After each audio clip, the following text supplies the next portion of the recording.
Mateus 19.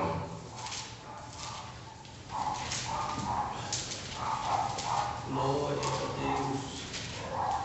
Mateus 19, versículo 3. Mateus 19, versículo 3. Os irmãos acharam, digam amém. Amém? Diz assim a palavra de Deus, ó. Então chegaram aos pés dele os fariseus, tentando-o e dizendo-lhes: é lícito ao homem repudiar sua mulher por qualquer motivo? Ele, porém, respondendo, disse: não tendes lido que no princípio o Criador os fez macho e fêmea? E disse: portanto, deixará o homem pai e mãe e se unirá à sua mulher, e serão dois numa só carne. Assim não são mais dois, mas uma só carne. Portanto, o que Deus ajuntou, não separe o homem. Disseram-lhe eles: então por que mandou Moisés dar-lhe carta de divórcio e repudiá-la? Disse-lhe ele: Moisés, por causa da dureza do vosso coração, vos permitiu repudiar vossa mulher, mas ao princípio não foi assim.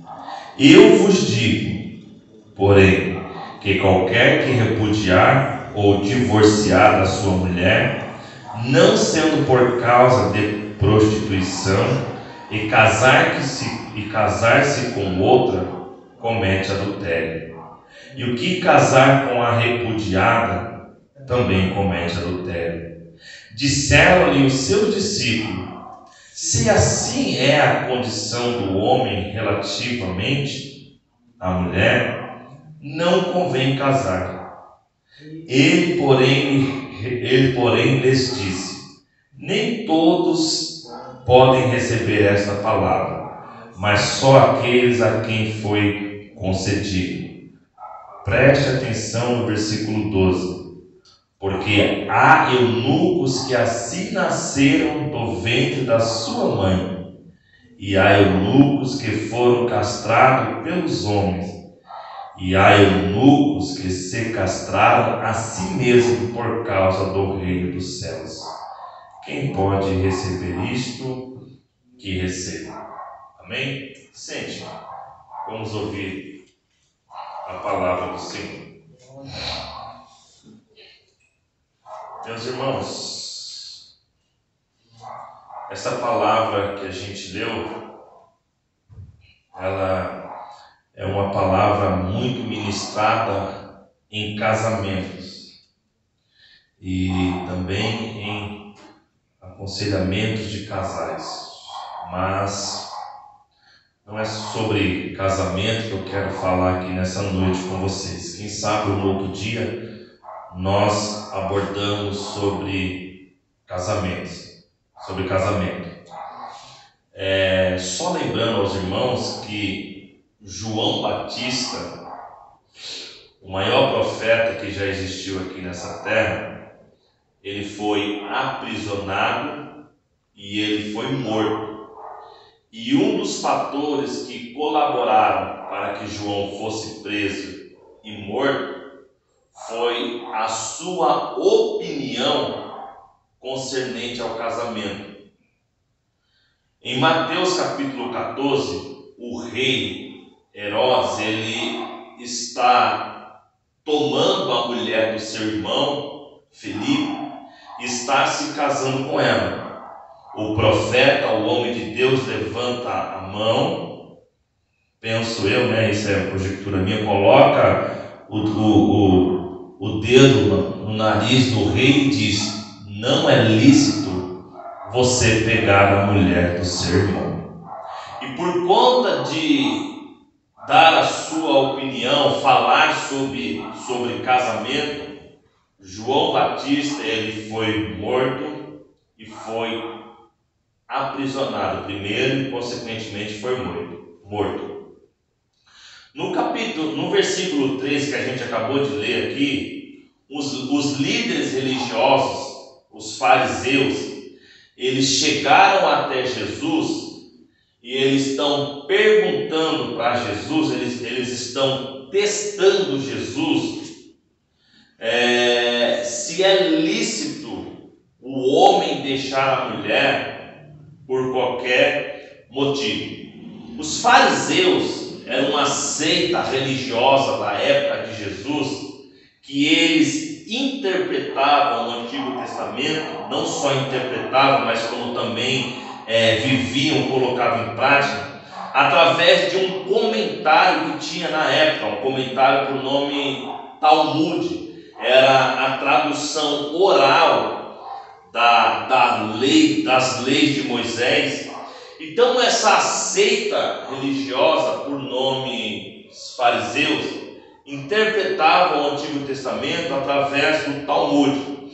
E agora eles querem pegar Jesus na curva, quem sabe para incriminar ou para fazer como foram feitos com João. E a dúvida deles é saber se é lícito o homem deixar a mulher por qualquer motivo.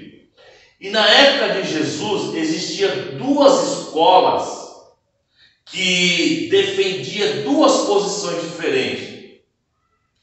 Uma das escolas ela era liderada por um homem chamado Shammai. Shammai, essa escola, ela predominava a opinião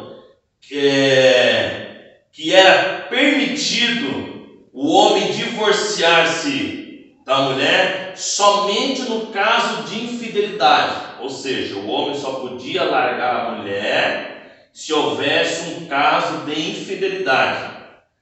Essa primeira interpretação, essa primeira escola, o líder era Shammai, e ele defendia que o homem só podia deixar a mulher por uma infidelidade. Eles se baseavam lá no livro de Deuteronômio, capítulo 24, versículo 1 até o 4. Porque Moisés ali, ele abre uma exceção e dá-lhe o direito de ter uma carta de divórcio. Então, ao longo dos anos, foram surgindo essas interpretações no meio do povo. Uma outra escola que interpretava também este livro que nós mencionamos, Deuteronômio capítulo 24, do 1 ao 4, era a escola do líder Hillel. E essa escola, ela defendia a seguinte posição, que o homem, ele podia divorciar da sua mulher por qualquer motivo. Exemplo, se a mulher queimasse a torrada, já era um motivo do homem divorciar da mulher. Imagine se a mulher queimasse o arroz então, hein? Imagina o tanto de divórcio se a gente colocasse isso nos dias de hoje, o tanto de divórcio que teria, né? E um rabino da época, ele vai mais fundo ainda, um rabino que defendia essa posição de Hillel, ele falava que se o homem olhasse para a mulher e visse nela qualquer defeito, qualquer coisa que ele não achasse atraente, ele podia divorciar dessa mulher.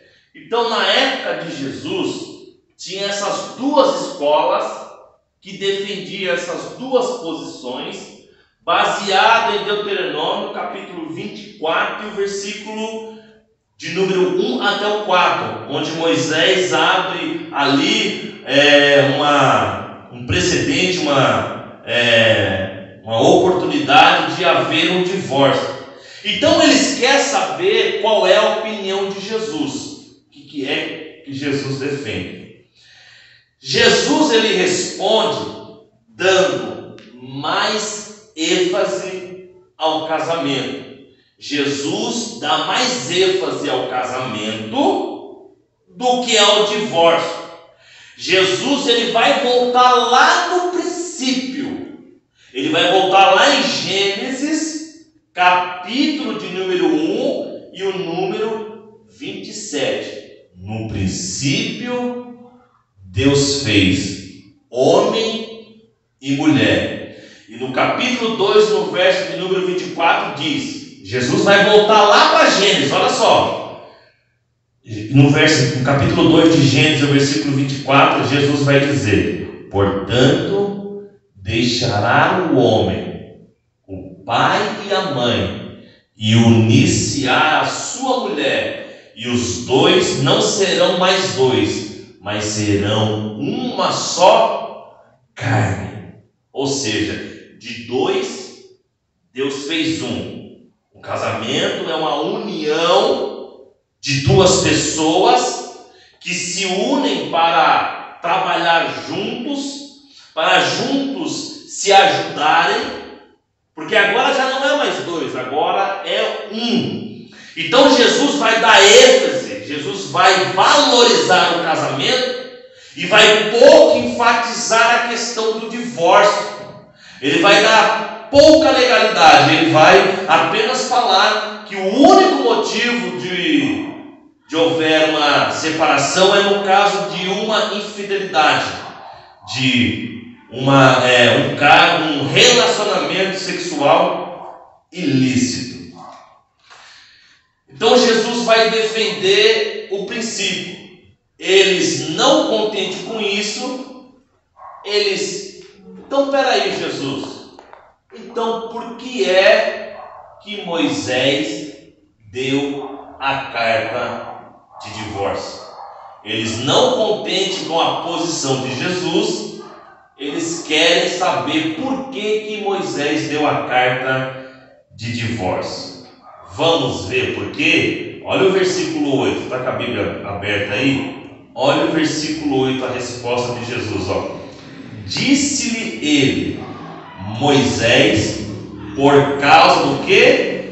Da dureza do vosso coração, vos permitiu repudiar ou divorciar-se da sua mulher. Aí ele fala, ó, mas no princípio não foi assim.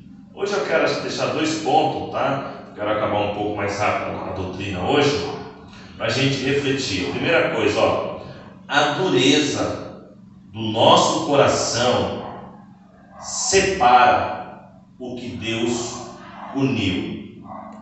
A dureza do nosso coração separa o que Deus uniu.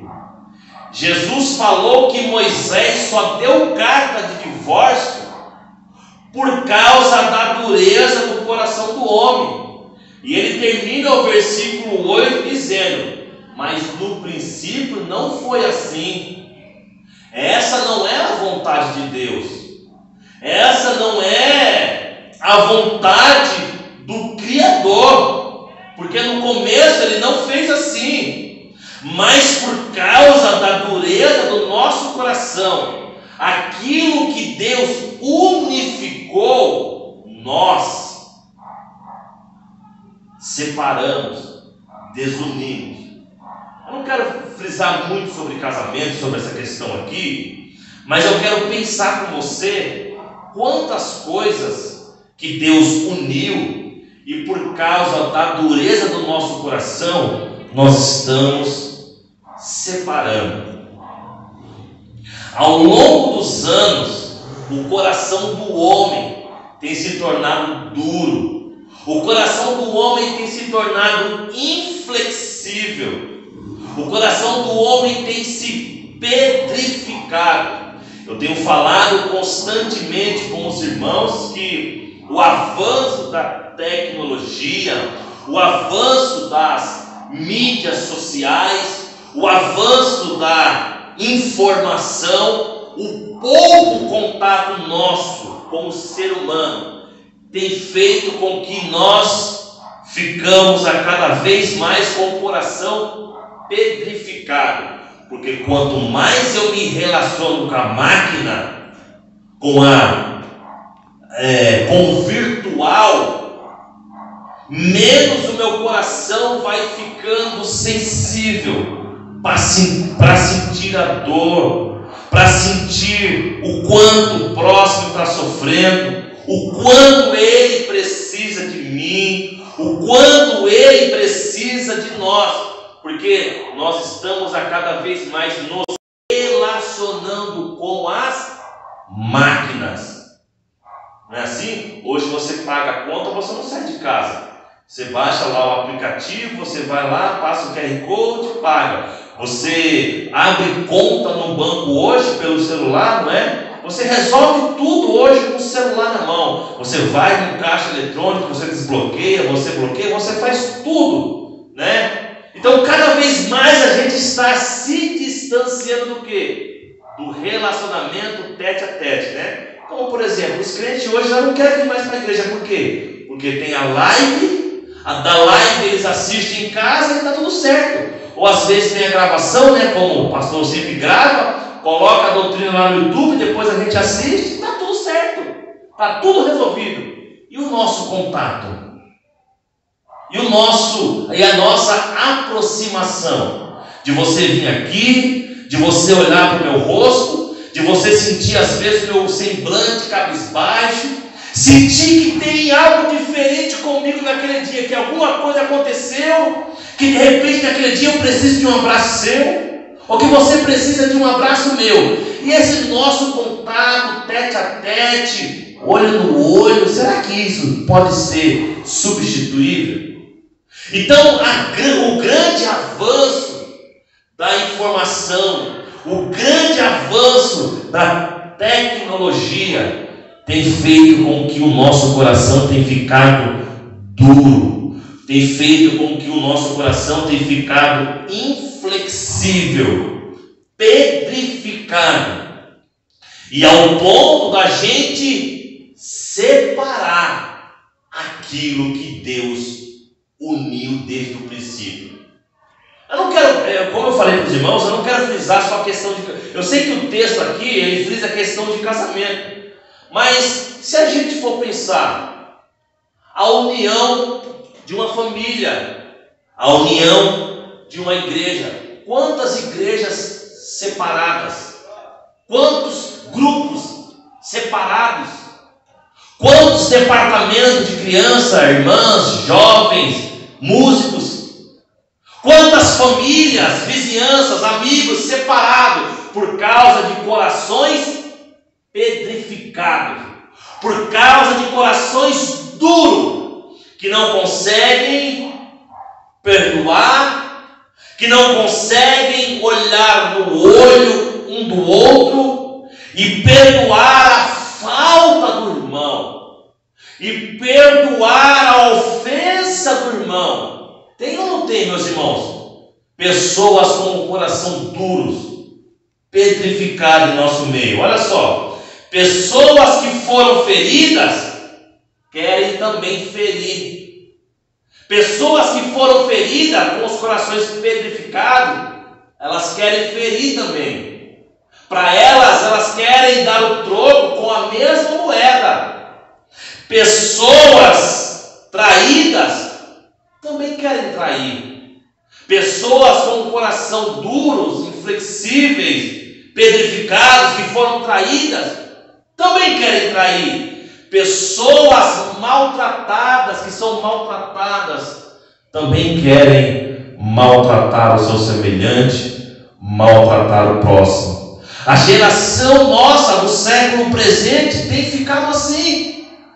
Pisou no meu dedinho, pisou no meu pé, eu tenho que pisar de volta, eu tenho que descontar, porque eu não posso levar desaforo para casa. Eu acho ridículo quando a gente ouve uma mãe falando para um filho não levar desaforo para casa, ou para uma filha não levar desaforo para casa, já ensinando desde a tenra idade a criança a pagar com a mesma moeda. Ou vocês nunca ouviram isso, ou nunca viram isso? Eu pelo menos já tive o desprazer de ver e de ouvir alguém falando isso.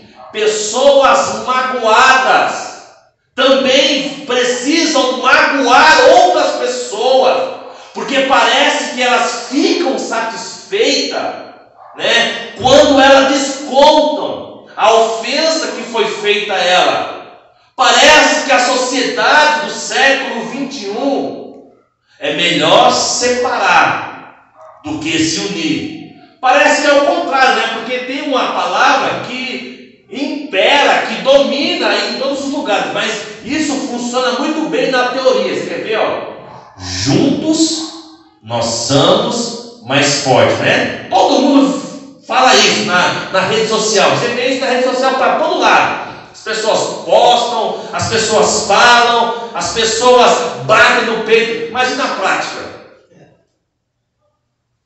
Imagina a hora do vamos ver. Será que a gente se unifica mesmo? Será que a gente, né, se une? Será que a gente está junto mesmo para o que der e vier? Será que a gente tem coragem mesmo de realmente perdoar, estar junto, não vamos se unir, porque é melhor unir do que separar? Mas a geração do presente é melhor devolver. É melhor afastar, distanciar, do que estar junto. Né? E aí eu faço uma pergunta: que diferença eu sou, que diferente eu sou da pessoa que me traiu quando eu traio também? O que me faz diferente? Nada. O que me faz diferente? A pessoa que me magoou, eu vou e magoo ela também. Que diferente eu sou dela? A pessoa que me trai, eu vou lá e traio também. Que diferença eu faço dela? Nenhuma. Isso só mostra que eu sou igual a ela. Aí eu pergunto, onde que fica o texto que Jesus falou? Se te baterem na tua face, dê a outra face para você bater. Onde é que fica esse texto? Então, quando eu traio, aliás, quando eu sou traído e eu traio, quando eu sou ofendido e eu ofendo também, eu não faço em nada de diferente daquele irmão. Quando eu faço a mesma coisa que fazem comigo, só mostra que eu sou igual àquela pessoa. Eu não estou fazendo nada e não estou sendo nada diferente daquela pessoa. Fazer a diferença, irmão, é fazer o oposto. Como Jesus falou, se os seus inimigos te perseguem, se os seus inimigos te maltratam, amem eles. Faça o bem a quem vos persegue. Fazer o bem a quem faz o bem é fácil demais. Qualquer um consegue fazer. Qualquer um consegue desejar o bem para quem deseja o bem. Qualquer um consegue fazer isso. A grande diferença, meus irmãos, está em fazer diferente. Quando você é ofendido, você dá amor, você dá carinho, você trata bem. Você, faz o de melhor para a pessoa, mesmo sendo ofendido. E a geração do século 21, meus irmãos, tem fechado o coração, tem endurecido o coração, e por conta disso, famílias têm sido destruídas, igrejas têm sido destruídas, amizades têm sido destruídas, amizade de anos, amizade de séculos, quem consegue viver séculos, né? Amizade de longos anos tem sido destruída por causa do nosso coração duro, por causa do nosso coração fechado. Jesus está falando, ó, no princípio não foi assim. Moisés abriu um precedente, Moisés abriu uma legalidade por causa da dureza do vosso coração. Vocês são difíceis de perdoar, vocês são difíceis de continuar nessa união quando uma das partes, fere, uma das partes machuca. Vocês são difíceis de abrir a porta do perdão E o escritor aos Hebreus diz: se vocês hoje ouvirem a voz de Deus, não endureça o vosso coração. O nosso coração precisa amolecer quando ouvir a palavra de Deus. Porque, meus irmãos, todos nós erramos com o próximo todos os dias. Quem nunca errou? Quem nunca pisou no tomate?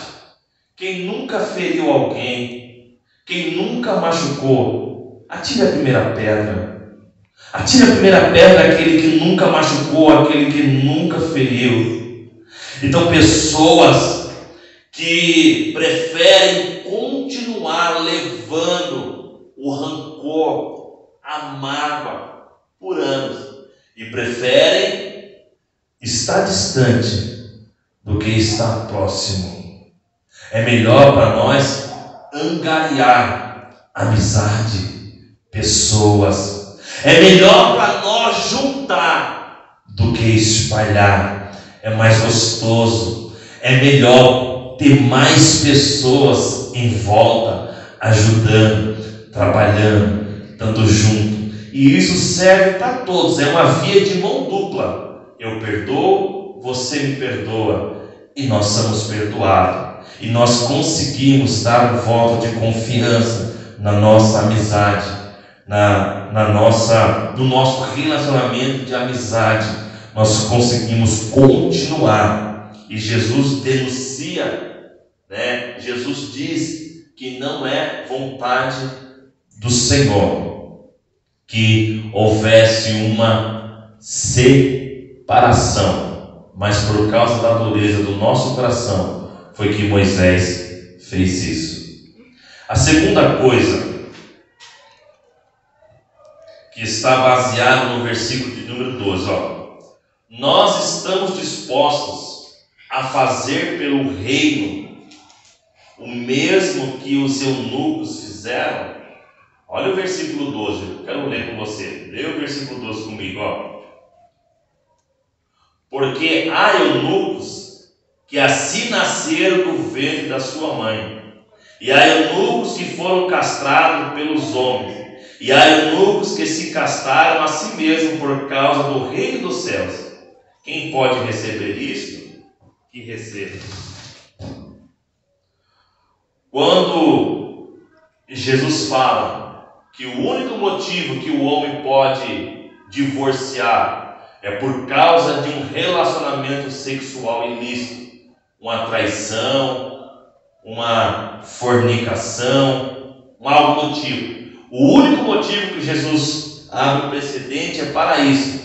E a mulher estava autorizada a receber essa carta de divórcio. Daí os discípulos olham para ele e dizem: Senhor, mas essa palavra é muito dura de receber-se, Isso é muito duro. Aí ele diz, no verso 11, ele porém lhes disse, nem todos podem receber essa palavra, mas só aqueles a quem for concedido. Aí ele vai falar dos eunucos. O que é um eunuco? Eunucos, escuta isso aqui, eram homens que eram castrados. O seu órgão genital, os seus testículos, ou o seu órgão genital, ele era cortado, e removido. E no sentido figurado, o termo é usado com o significado de estéril, impotente, fraco. Um homem que, sexualmente falando, ele era inútil. Esses homens, eles eram colocados, ou eram ortogados a eles, a cuidar dos haréns. O que eram os haréns? O haréns era uma casa cheia de mulheres, as mulheres do rei e as escravas do rei que ficavam nesta casa. E os eunucos ficavam sob as responsabilidades dessas mulheres. Então, ou seja, tinha que ser um homem bendito entre as mulheres que não tivesse desejo, de ficar com as mulheres, Então ele era um guardião que não tinha o desejo sexual, ou era impotente, ou seu órgão genital ele tinha sido cortado. Mas olha que interessante que tem 3 tipos de eunucos que Jesus fala no versículo 2. Há eunucos que nasceram assim, ou seja, homens. Quando fala homem, tanto pode ser homem como pode ser mulher, que nasceram castrados, nasceram sem um órgão sexual, ou seja, sem um desejo sexual, também pode ser interpretado. Não tem desejo para o sexo, né? Uma pessoa que está livre, né? Não tem desejo nenhum pelo sexo oposto. Ela nasceu assim de nascença, com a sua vontade sexual morta, não tem desejo sexual. Agora o 2, há eunucos que foram castrados pelos homens. Há eunucos que os homens cortaram os órgãos genitais, né? Os homens foram lá e cortaram. Agora o terceiro, que eu gostaria de refletir com você, e há eunucos, no verso 12, que se castraram por causa do quê? Me ajuda aí, companheiro Domar. Há eunucos que se castraram por causa do reino. Homens que cortaram o órgão genital por causa do reino dos céus. Aí a pergunta é: a gente está disposto a fazer o que esses homens fizeram por causa do reino dos céus? É bem isso aí. A gente está disposto? Homens que mortificaram o seu desejo, homens que abriram mão do seu prazer por causa do reino dos céus, ou mulheres também que decidem viver para Deus, decidem viver pelo reino dos céus, mortificaram o seu prazer. E isso a gente pode interpretar não só o prazer sexual, mas o prazer, né, como a juventude diz, de prazer de curtir a vida. Eu estou curtindo a vida, eu estou aproveitando. Quando eu ficar mais velho, quando o Senhor me chamar, quando eu tiver um tempo, eu vou servir a Deus. Não é assim a geração de hoje? Quando eu tiver um tempo, quando Deus me chamar, eu vou servir a Deus. Será que nós também podemos dizer também que abrimos mão desta vida, dos prazeres deste mundo, para seguir a Jesus Cristo? Será que também nós temos coragem de abrir mão dos desejos desta vida, daquilo que te dá prazer? Será que nós temos essa coragem de ser como esse homem? E há eunucos que se castraram, abriram mão do prazer desta vida, abriram mão do prazer desta terra, por causa do reino dos céus. E olha que interessante, que em Lucas capítulo 18, chega um jovem rico para Jesus e fala: Jesus, o que eu preciso fazer para herdar a vida eterna?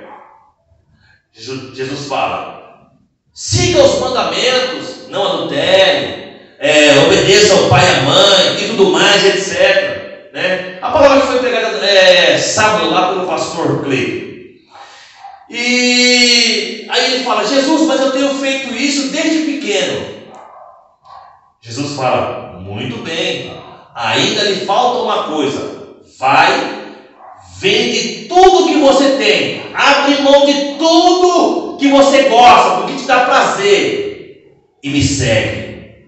O texto diz que ele foi embora triste, porque não teve coragem de abrir mão daquilo que dava prazer, da riqueza dele, para seguir a Jesus Cristo.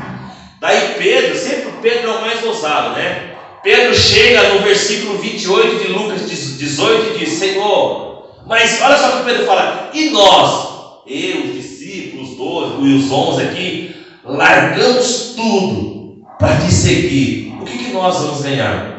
Jesus olha para Pedro e responde: Pedro, ninguém que tenha abrido mão de mulher, de pai, de mãe, de filho, de tudo, por causa de mim, e não receba nesta vida 100 vezes mais, e no por fim a vida eterna. Jesus está falando que ninguém que abriu mão de tudo receba nesta vida 100 vezes mais, e no final a vida eterna. Eu penso que esses eunucos que cortaram o seu órgão genital, que abriram mão do prazer, que abriram mão dessa vida para seguir a Jesus Cristo, eles compreenderam, eles entenderam que existe um tesouro maior, existe um prazer maior do que os prazeres dessa terra, existe algo mais valioso do que aquilo que te dá prazer aqui nessa terra, existe algo mais valioso, mais prazeroso, que quando nós entendermos, eu tenho certeza que a geração do século presente será diferente. Também tem uma parábola em Mateus capítulo 13, versículo 44 ao 46, de um homem que achou um tesouro escondido em um terreno. Quando aquele homem achou o tesouro escondido no terreno e ele descobriu o valor daquele tesouro, o texto diz que ele foi, vendeu tudo quanto tinha e comprou aquele terreno de grande valor. Logo em seguida, o texto narra de um comerciante de pérola, um homem que vendia pérola e comprava pérola. Mas chegou um dia na vida daquele homem que ele comprou uma pérola de grande valor. E igual o homem do terreno, ele também vendeu tudo. Eu quero ler com vocês, Mateus 13, 44 e 46. Olha lá, vamos lá. Diz assim, 44. Também o reino do céu é semelhante a um tesouro escondido num campo, que um homem achou e escondeu. E pelo gozo dele, vai, vende tudo o que tem e compra aquele campo. Outro sim. O reino do céu é semelhante ao homem negociante que busca boas pérolas, e encontrando uma pérola de grande valor, foi, vendeu tudo quanto tinha e comprou-a. Vocês entendem isso, meus irmãos? Eles venderam tudo e ficaram um ficou com o tesouro e o outro com a pérola. E esse tesouro e essa pérola se chama Jesus Cristo de Nazaré. Será que nós possamos entender, meus irmãos? Será que nós possamos compreender isso nessa noite? Que não existe nada que se equipare ao Senhor Jesus. Não existe prazer neste mundo que é melhor do que o reino do céu. Não existe prazer melhor neste mundo do que fazer a vontade do Senhor e seguir a Jesus Cristo. Mas sabe qual que é o grande problema da geração de hoje? É que eles tão pouco se importam com a obra do Senhor. As pessoas tão pouco se importam, em abrir mão simplesmente de um passeio. Passeio em um domingo, que é um dia de culto, Deus está na casa do Senhor. Tão pouco faz, a minha presença lá. Em estar em um culto de doutrina, de domingo, de quarta, seja lá o dia que for, em estar no passeio, a geração de hoje prefere estar aproveitando a vida como eles acham que estão aproveitando a vida, o nosso bem-estar em estar na casa do Senhor fazendo a sua obra, a geração prefere o quê? O nosso bem-estar. O meu bem-estar é melhor. Não importa se eu vou fazer falta, não importa se eu ocupo um cargo, se eu tenho uma responsabilidade, se os irmãos vão sentir minha falta, se eu opero a nave, como o pastor gosta de brincar, né? A nave, a mesa de som, né? Eu até brinquei que na quarta-feira a menina estava igual aquele povo lá, uma mão no projetor, na letra, outra mão na nave, pilotando ali, e a geração tão pouco importa, hein? Eu vou fazer falta, eu preciso estar lá, porque se eu não tiver, eu vou fazer falta. É melhor o meu prazer, é melhor eu satisfazer a minha carne, é melhor satisfazer o meu prazer, do que eu estar na casa do Senhor. A casa de Deus, a obra do Senhor, o reino dos céus, é segundo plano. É segundo plano. Eu preocupar com o reino é segundo plano. Mas esse, meu irmão, você tem coragem. Olha que loucura. Os homens cortaram os órgãos o órgão genital, por causa do reino dos céus. Será que a gente está disposto a fazer isso pelo reino do céu como esses homens? Será que a geração de hoje tem coragem de abrir mão das coisas, dos prazeres, para seguir a Jesus Cristo? Que possamos nesta noite pensar, que possamos refletir nesta noite, que possamos entender, meus irmãos, que, como diz o louvor, né? O meu maior prazer é estar em tua presença. Não é isso, Jô? Como é que me ajuda aí? O meu maior prazer é estar na presença.